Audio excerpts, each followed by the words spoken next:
तो अर्जुन जी का जो लगन है, जो प्रयास है, जो मेहनत है, वो दिख रही है कि इस मेहनत के दम पे आज उन्होंने मोहन धारा को कहां से कहां पहुंचाया है।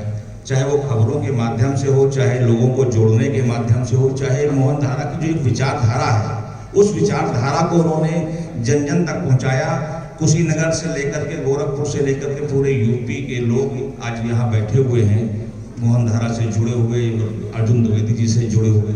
तो मुझे बस यही कहना है कि अखबार निरंतर प्रगति के पथ पर अग्रसर रहे, आपकी मेहनत इसी तरह लगी रहे, मेहनत का फल दिखता रहे, और जो एक उद्देश्य होता है अखबार निकालने का खबरों के माध्यम से, मैं बस यही कहूँगा कि उससे समझौता मत करिएगा, क्योंकि इस अखबार तभी पढ़ा जाता है जब उसमें खबर होती है। धीमे धीमे खबरों की जो स्थिति है वो खत्म होती जा रही है, तो अब अखबार से लोगों का मोह भंग हो रहा है। पहले एक एक घर में 3-3 4-4 अखबार आते थे, अब मैं देखता हूं तो एक अखबार भी आया है तो कई कई घरों में तो खुलता भी नहीं है, वो रखा ही रहता है। तो अखबार में खबर होगी तभी वो अखबार पढ़ा जाएगा। तो खबरों पे विशेष ध्यान दें। मैं पत्रकार हूं तो खबर की ही बात करूंगा।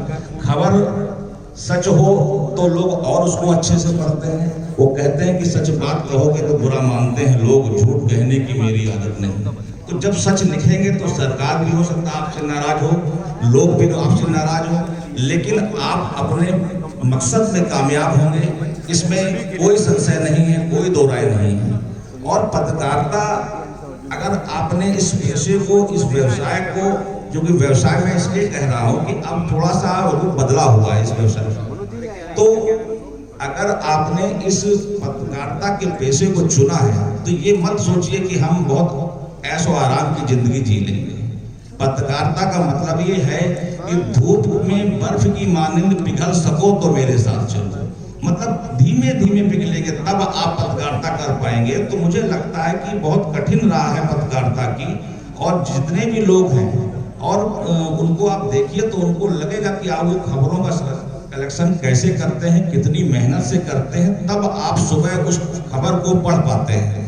चाहे पश्चिम बंगाल का चुनाव हो, चाहे युद्ध चल रहा हो, वहां की खबर हो, हर खबर के पीछे पत्रकार की मेहनत जो होती है वो छुपी होती है, बहुत कम लोग देख पाते हैं। जैसे पिक्चर जब बनती है तो उसमें हीरो हीरोइन तो दिखते हैं, लेकिन उस पिक्चर को बनाने वाले की मेहनत नहीं दिखती।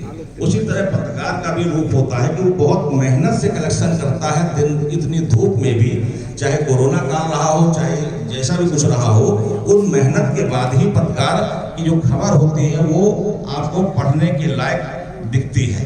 तो मुझे लगता है कि मोहन धारा उस पथ पे निरंतर चल रहा है। इन्हीं शब्दों के साथ धन्यवाद। जय हिंद, जय भारत।